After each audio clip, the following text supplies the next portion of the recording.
Good morning. Welcome to United First Parish Church. Whoever you are, whomever you love, wherever you are on your journey, welcome to our Unitarian Universalist spiritual community.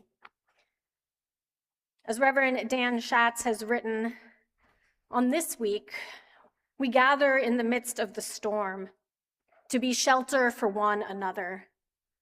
We gather in a time of uncertainty to offer the assurance of compassion. We gather in grief to renew community and to give ourselves once more to the vision of justice, freedom, and human decency. It is good to be together today. And as we gather, we acknowledge that we are on the traditional lands of the Neponset Band of the Massachusetts tribe, a people who have lived here for generations and who live here to this day. I'm the Reverend Rebecca Froom, lead minister here at UFPC. My pronouns are she and her. And friends from near and far, folks joining us in person or over live stream, long-term members and visitors alike, welcome. If this is one of your first or second times worshiping with us, a special welcome to you, and I invite you to raise your hands up high so our ushers might offer you a small token of welcome. Marilyn, over here by the window. We keep our ushers moving in this stone temple. Church gym plan.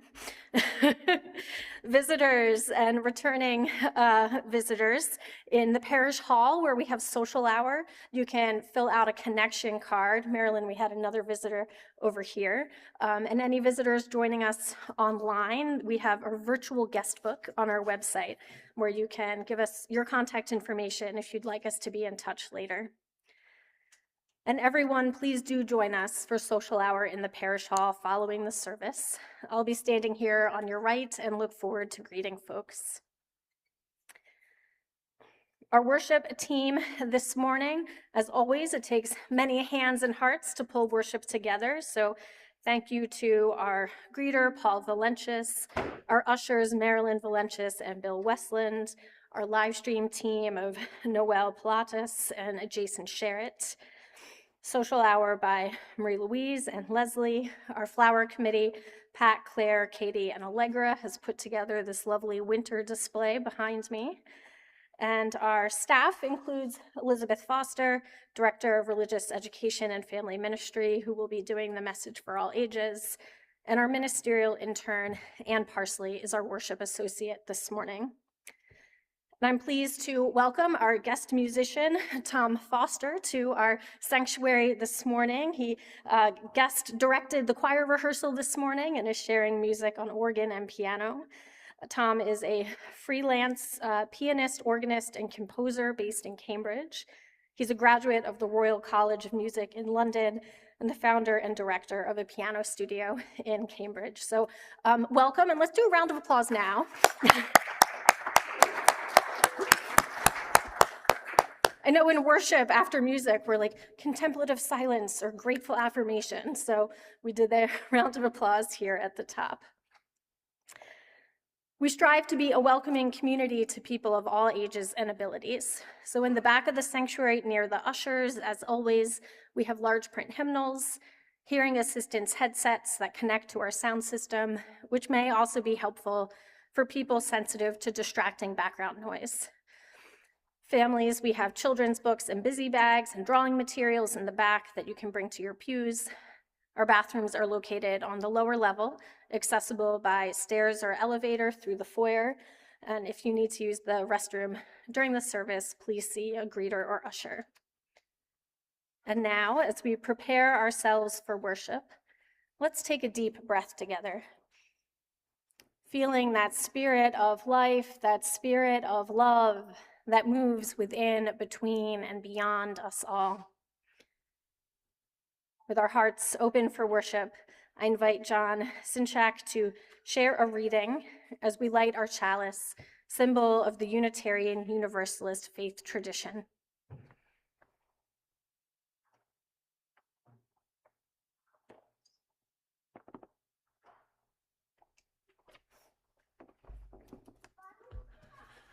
A reading from the works of writer and poet Cole Arthur Riley. Our resistance is not predicated on how likely it will be to alter the conscience of the oppressor. We resist to retain our own conscience and to awaken all others who are still in possession of their own souls.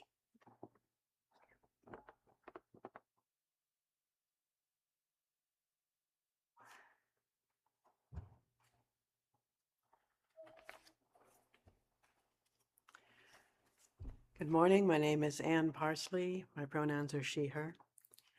Please rise now as you're willing and able to join in reading our congregation's covenant. The words are found in your order of service.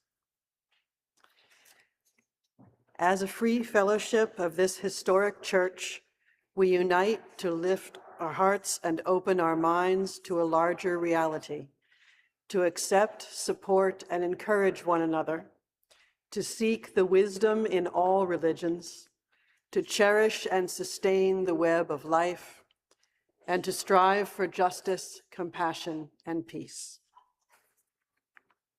Let us greet one another in the spirit of fellowship and peace.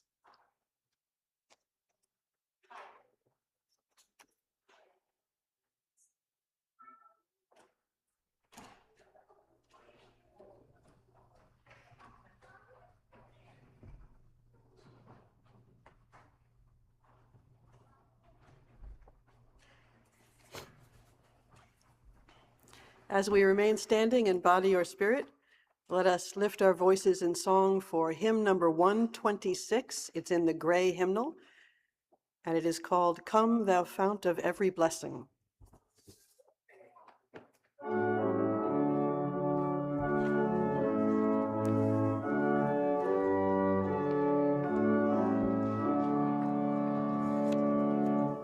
Come, thou fount of every blessing, tune our hearts to sing thy praise. Streams of mercy, never ceasing, offer songs of gladest praise. When the home of Christ's perfection fills our hearts with joy and love, teach us ever to be faithful. May we still thy goodness prove. Come, thou fount of every vision, lift our eyes to what may come. See the lion and the young lamb dwell together in thy home. Hear the cries of mournful silence, feel our love glow like the sun. When we all serve one another, then our heaven is begun. Come, thou fount of inspiration, turn our lives to higher ways. Lift our gloom and desperation, show the promise of this day. Help us find ourselves in union, help our hands tell of our love. With thy name, O fount of justice, let me fair as above.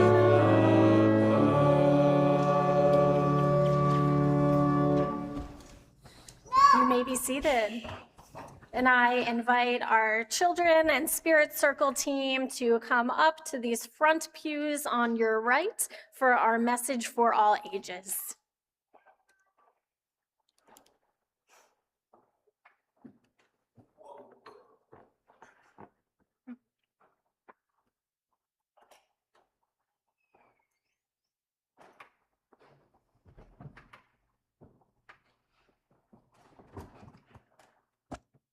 And Reverend Rebecca is going to help us out with the Wonder Basket this morning.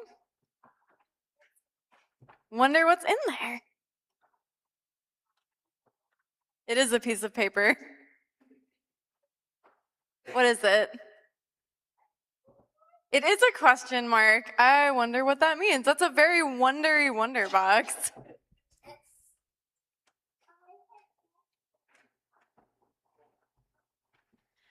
So, have you ever wanted to help with something, but you weren't quite sure where to even start?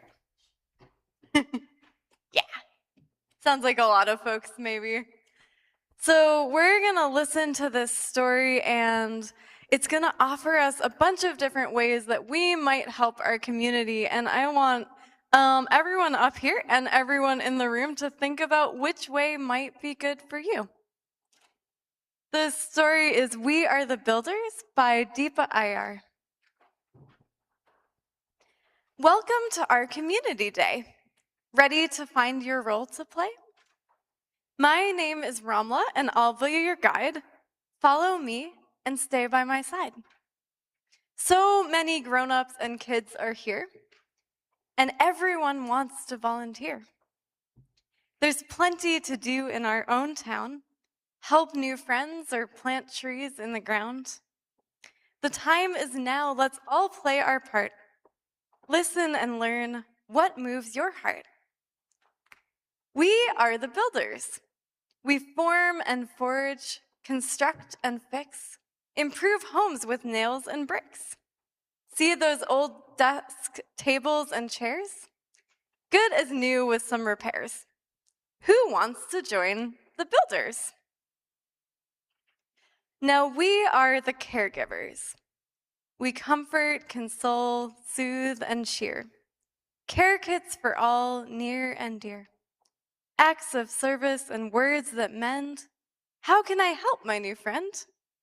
Who wants to join the caregivers? We are the frontline responders. We plan and protect and stay prepared. Storm is brewing, but don't be scared. Stock cans of soup, bags of fresh fruits. Gather warm coats and gloves and boots. Who wants to join the frontline responders? Now we are the disruptors. We declare, demand, demonstrate, call for change, don't hesitate. Raise our voices, banners, and beats. Meet and march out in the streets. Who wants to join the disruptors? We are the experimenters. We scan, invent, and improvise. Solve hard problems with fresh eyes. What if some used bottles and rags could become backpacks and bags? Who wants to join the visionaries? Experimenters. We are the visionaries. We dream, imagine, and inspire a world that we can all admire. Fresh air, clean water, safe and free. Bright futures, that's what we see. Who wants to join the visionaries? We are the weavers. We stitch, we braid, we intertwine. Common threads link hearts and minds. When people fight or disagree, feel what connects you and me. Who wants to join the weavers? Now we are the healers. We renew and restore and relieve. Tend to those who cry and grieve. Sometimes when the world is too much, we nurture with breath and touch. Who wants to join the healers? And last, we are the storytellers. We sing, we dance, we create art, bring joy and love heart to heart. Vibrant murals preserve our past, history cherished at last. Who wants to join the storytellers? Now, of all the different roles to play, which one feels like you today? You could become a guide like me. Show new folks what they can be. We mentor, we advise, we steer, and share wisdom honest and clear. Now that it's clear what we can each do, we want to hear from all of you. What role would you choose? Who would you be? How would you change our community? And we're going to leave you all thinking about which role you might want to play of all the ones you've heard or ones that we haven't even thought of yet. And I'm going to invite my Spirit Circle folks to join me downstairs, and if everyone will help sing us out.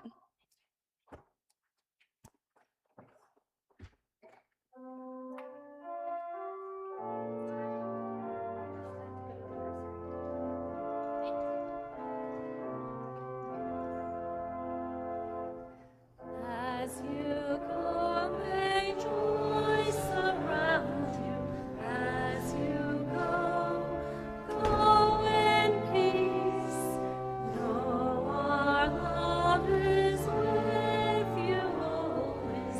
As you go, as you go.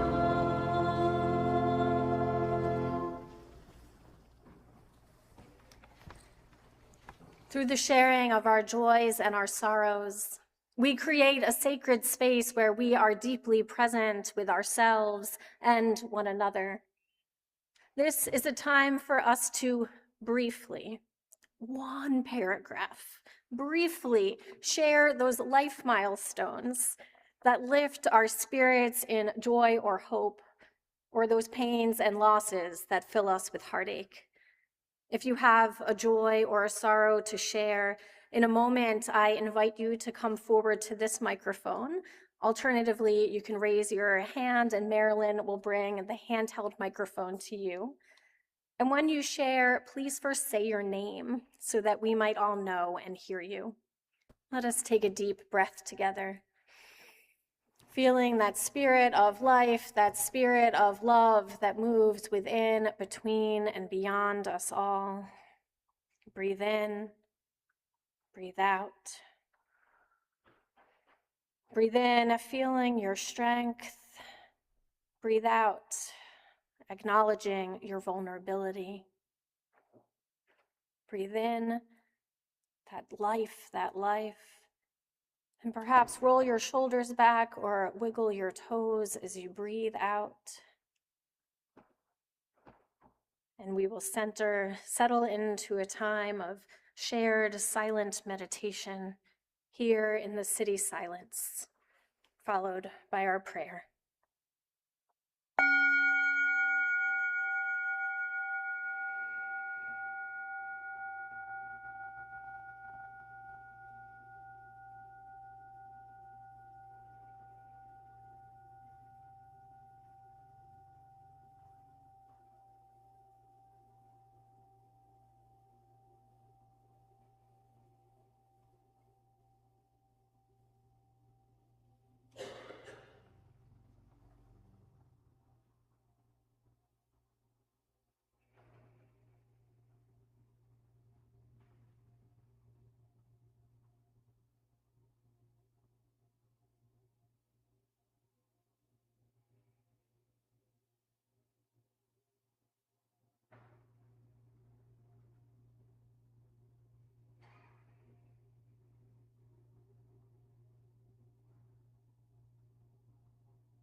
Will you lift your hearts and join me in the spirit of prayer, listening in these words for the language of faith most meaningful to you?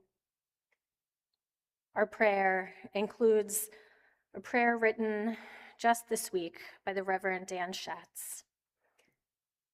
Eternal presence, known by many names, known in many ways. We gather this morning as a community of neighbors and strangers, spiritual companions of every age and stage of life, offering one another the connection of a smile, a wave, a hug. We are grateful for all of us here that are caregivers and builders, visionaries, innovators, courageous politicians, agitators, and so many ways, the many ways that we work together to build the world we hope for. We give thanks for the joys when and where we find them, for beauty that finds us even in hard times. And we hold in our hearts all those within and beyond our congregation who are struggling with their health, facing new diagnoses, preparing for or recovering from surgery.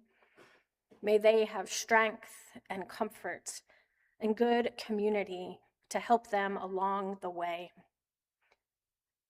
In spirit of love and justice, sacredness within, we cry out in fear and grieving, in anger and determination.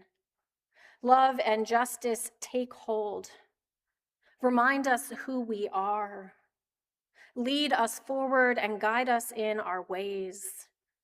When we are afraid, turn us to each other, so that we might give and find comfort and strength in community. When we mourn, open our hearts yet wider to the sweetness as well as the sorrow of the world, and to compassion for all beings. When we are angry, remind us again and again of our ideals, keeping us true to their vision. And love and justice, give us determination to hold together, to better this world, to love humanity in spite of it all, to keep the struggle when the times are hard, and to move as one to the promise of a new day. We pray this for love's sake. Amen, and blessed be. As you remain seated, will you join me in singing meditation on breathing? We'll sing 3 times together.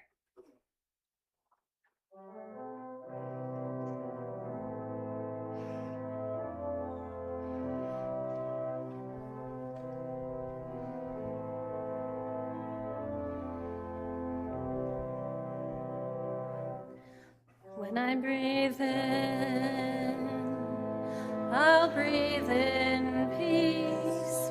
When I breathe out, I'll breathe out love. When I breathe in, I'll breathe in peace. When I breathe out, I'll breathe out love. Once more. When I breathe in, I'll breathe in peace. When I breathe out, I'll breathe out love.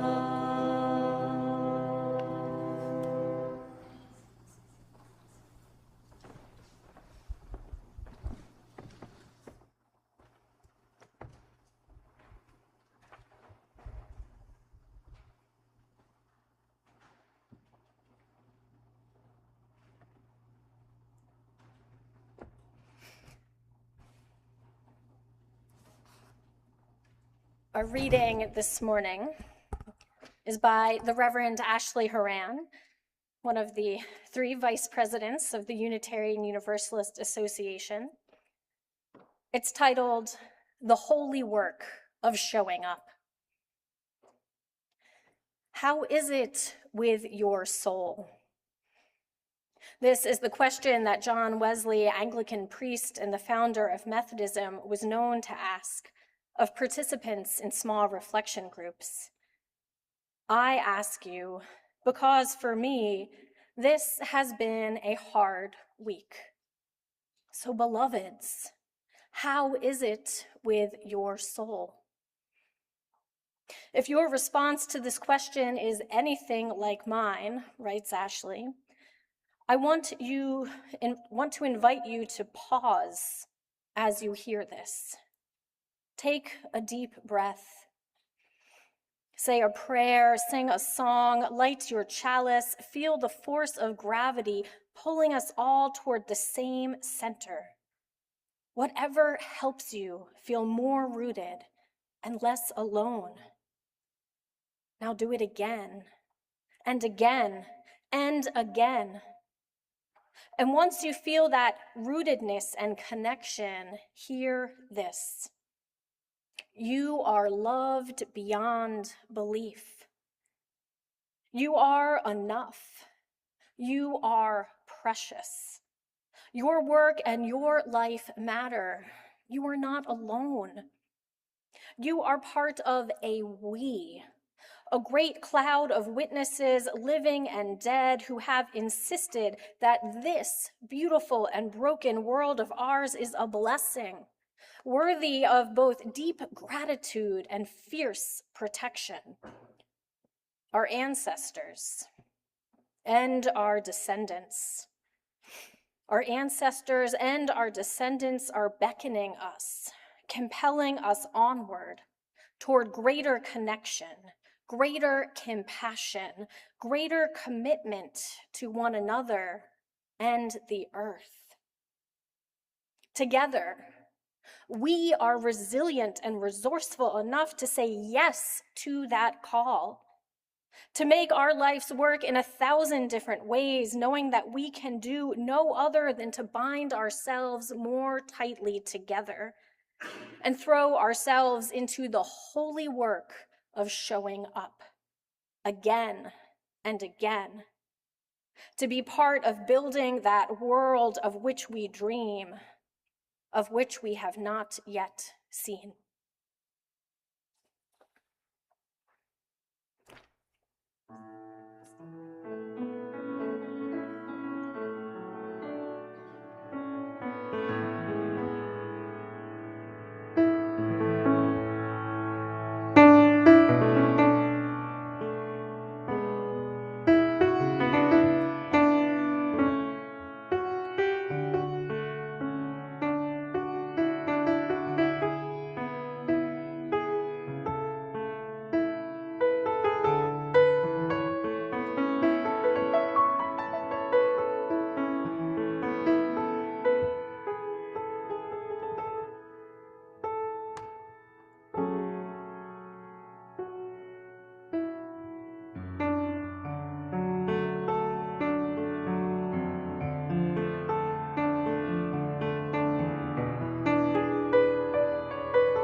Pulpit magic. How is it with your soul this week? Writes Reverend Ashley Horan. And Ashley has had quite the week. She lives in Minneapolis, just a couple blocks away from the shooting of Renee Good by ICE, Immigration Customs Enforcement, this week. She's been at the epicenter of the response by ICE, the response by local police and the FBI and the neighborhood. She's been there on the streets, day after day, night after night, protesting and also offering care. also offering her presence as a protest chaplain. Minneapolis has been through times of community trauma and community response before. And so she has an orange vest and an orange hat with the words chaplain on them in big, bold letters, ready to go. At the end of every day, Ashley's been posting a little video on Facebook to share her experience with the broader world. And she writes, or she says in one of those videos, that amid a terrible and terrifying times, the very best of people, the very best of faith, of the very best of humanity, just keep showing up for each other.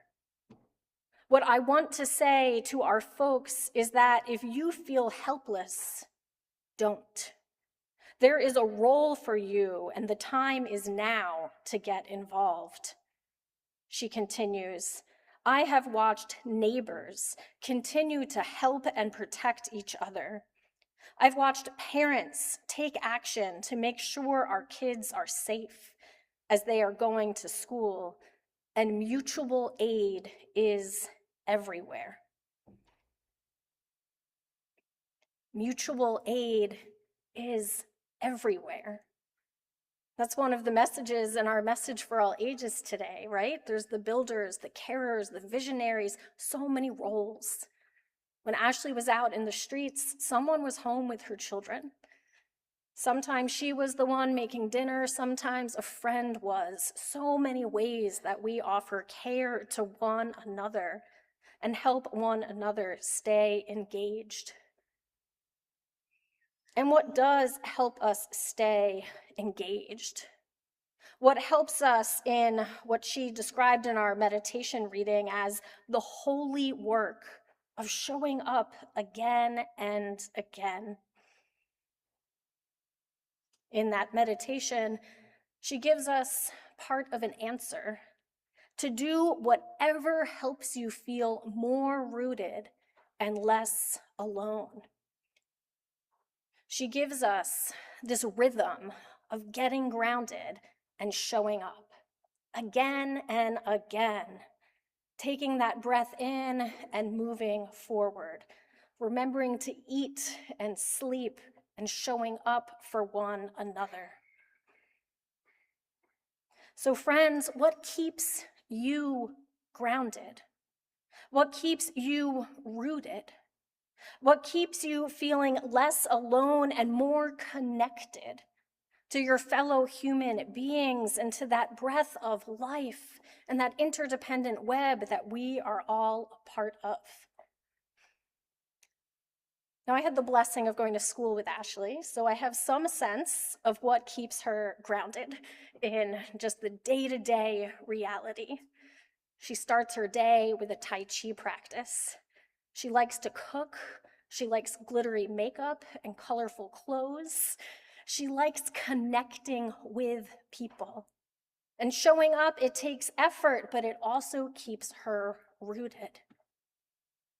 What keeps you rooted and connected? I want you to actually pause. Let's take a little silence here to ask ourselves that. What keeps me grounded, connected?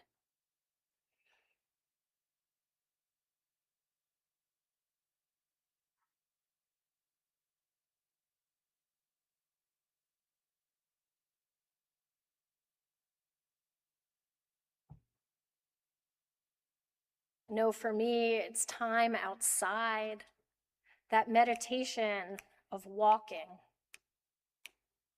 meaningful conversations, good food, remembering to stretch, reading poetry. During social hour, I invite you to share with one another one or two things that keep you rooted, keep you connected.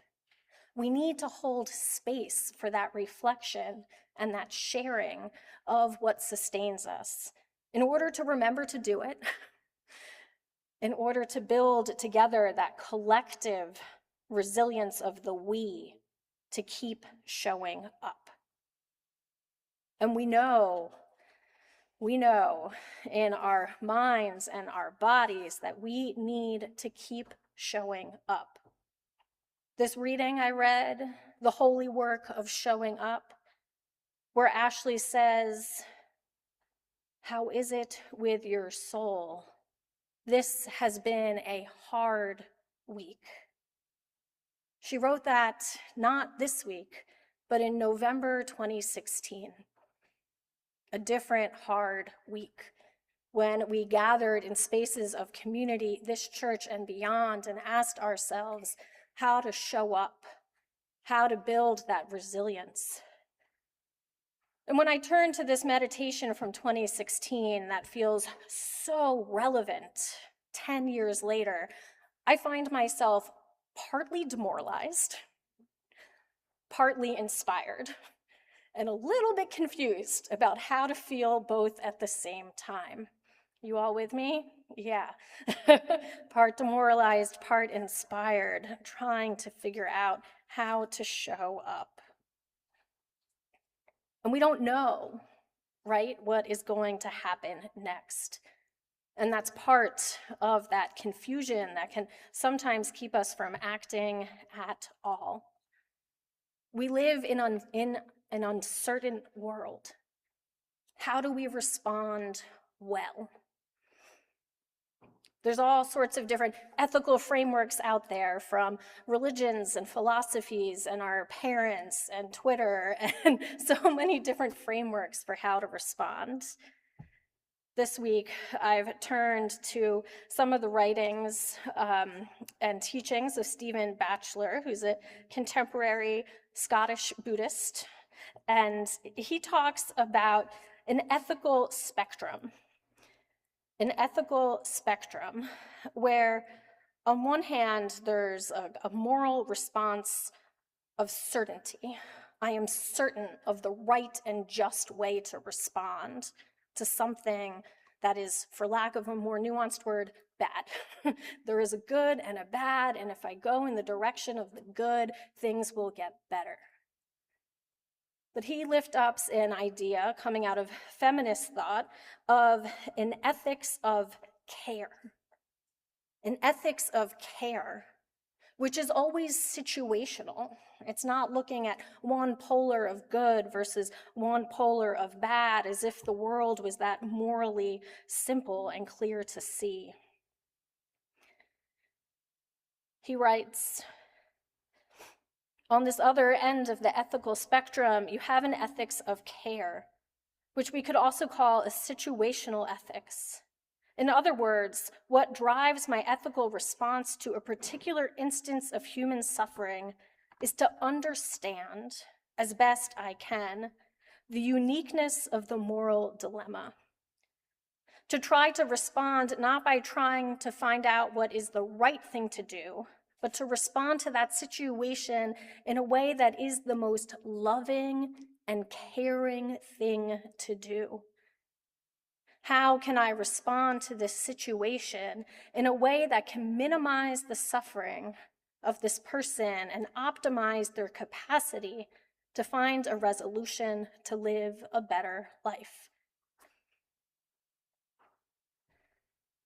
What is the most loving and caring thing that we can do? Sometimes we might be the builders, other times the visionaries. Sometimes we might be their caregivers, and other times the one in the streets. When I think about how Ashley has been describing this week in Minneapolis, one of the words that I hear again and again is the word neighbor. Neighbors showing up for neighbors. Neighbors acknowledging that this violence in their own neighborhood is not okay. Neighbors acknowledging that there are people who are afraid of leaving their house right now, because right now there are more federal agents in Minneapolis than local police, and people are scared. Neighbors buying groceries for those neighbors. Neighbors from far, far away sending money for those local neighbors to buy groceries for the neighbors who are scared. So many different loving and caring ways to respond. Not knowing how those changes, how those actions will actually end. And this is the challenge of living an ethics of care in a time of uncertainty. It's hard to keep acting in this uncertainty. We want to know that in buying groceries for that neighbor, she and her family will stay safe. We want to know that in marching in the streets all across the country, a change will happen. That's an understandable part of our humanity. Another quote I have turned to in thinking about how we keep going year after year in the face of this uncertainty comes from, I believe the first name is Christopher Hedges, who's an author, a journalist, and a Presbyterian minister, though that's not what he's most known for. And he's written a number of books on fighting fascism, published over the last 2 or 3 decades. And in a speech that he gave, he describes how courage is contagious. Revolutions begin with a few dissidents who decide that they will no longer cooperate. We may not succeed, so be it. At least those who come after us, and I speak as a parent, will say that we tried. I do not, in the end, fight fascists because I will win. I fight fascists because they are fascists. I do not, in the end, fight because I will win. I fight because it is the way to care for my neighbors, to show up and wrap one another in protection. In November 2024, on the Sunday after another demoralizing election, I referenced the image of birds flying in a V, where the bird at the front is just flying right into the wind, and the birds behind them have a bit of a wind block, slightly easier time, and how they take turns cycling through, being at the front and being at the back. So when I think about the holy work of showing up again, because the work needs to be done, and I know that some of us are tired and some of us demoralized, it's time to remember to take turns being in that V, to have the times where we move to the back and rest, eat, sleep, feed our children and friends, and times after we feel connected to move forward and find our place as the builders or the caregivers or the visionaries. So friends on the journey, as we continue to fly in these uncertain times, let us show up for one another. As neighbors here in this congregation, as neighbors in the Quincy community, as neighbors in the interdependent web of life, let us respond to uncertainty by caring for one another in the most loving and compassionate way, knowing that there are many, many ways. Let us stay rooted, stay connected, so that we can continue that holy work of showing up. May it be so. Amen. And blessed be.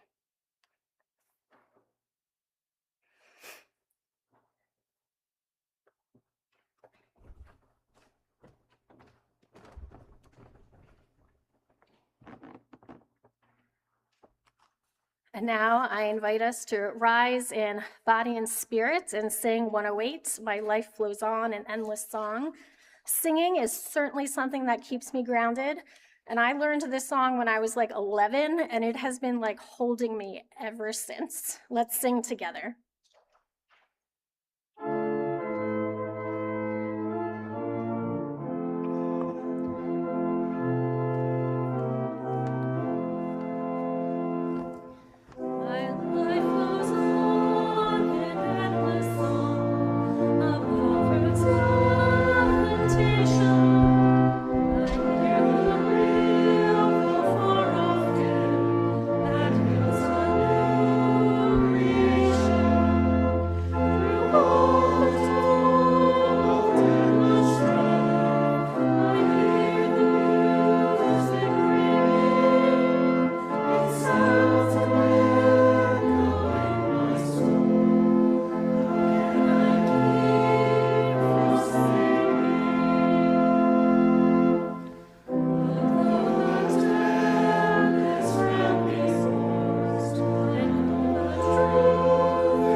You may be seated.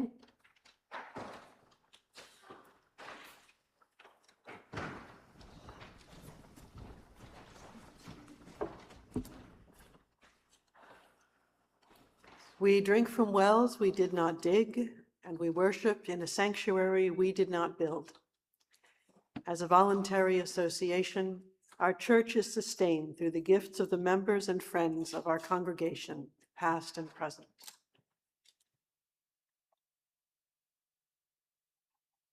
Our gifts that we give to the church are used to care for others and for ourselves, sometimes to care for this building, sometimes to care for the members and friends, and sometimes to care for those in the outer community who also need support but may not be sitting among us.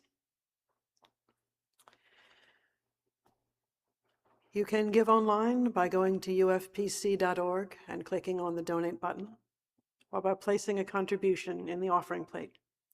If this is your first time worshiping with us, please let the offering plate pass you by. Your presence here is your gift to us, and we hope you will join us following the service for social hour. May the ushers come forward this morning for the morning offering to support the good works of United First Parish Church. May it be joyfully given. Know it will be gratefully received.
Here at United First Parish Church, we gather in many ways to nourish the spirit, nourish community, put our faith into action, and participate in the life and leadership of our congregation. You can read about our upcoming programs in your order of service. I'd like to highlight a few today. Today, after the social hour, the Social Justice Action Committee will be meeting in the parlor. If you are not a member of the committee, you might want to talk to one and see what we're going to talk about. A couple of dates to save. On Monday, January 19th, which is Martin Luther King Day, there will be a standout and reading on the front steps of the church. Reverend Rebecca Froom will be giving the opening and closing words. Members of the community will be reading selections from the writings of Dr. Martin Luther King Jr. In case of inclement weather, we will still have it, but it will be in the parish hall. It's at 2:00 p.m., January 19th. On Sunday, February 1st, we will be having a music discernment workshop. This is because our congregation is in a year of musical discernment following the 43 years of service from our music director emeritus. So in this workshop, we will be led by music consultant Bailey Whiteman to share our hopes and ideas for the musical future of UFPC. The workshop will be preceded by a potluck lunch during social hour, and today there are sign-up sheets in the parish hall, both for the potluck and for the workshop. We hope as many of you as possible will join us to let us know how we can be more musical together. And starting in February, there will be a series of adult religious education workshops on Zoom. They will happen on Wednesday evenings at 7:00. Wednesdays, February 4th, 11th, and 25th. They are focusing on the book Social Change Now by Deepa Iyer, who is the author of The Message for All Ages Today. Every year the UUA chooses a common read for the UU congregations, and this is that book. Our Director of Religious Education, Elizabeth Foster, will be leading these workshops, in which we'll reflect together about the different roles that we take in social change work, both here at UFBC and in our lives, how we can support ourselves in these and keep our efforts sustainable. There are other interesting things in the announcements. Please take a look.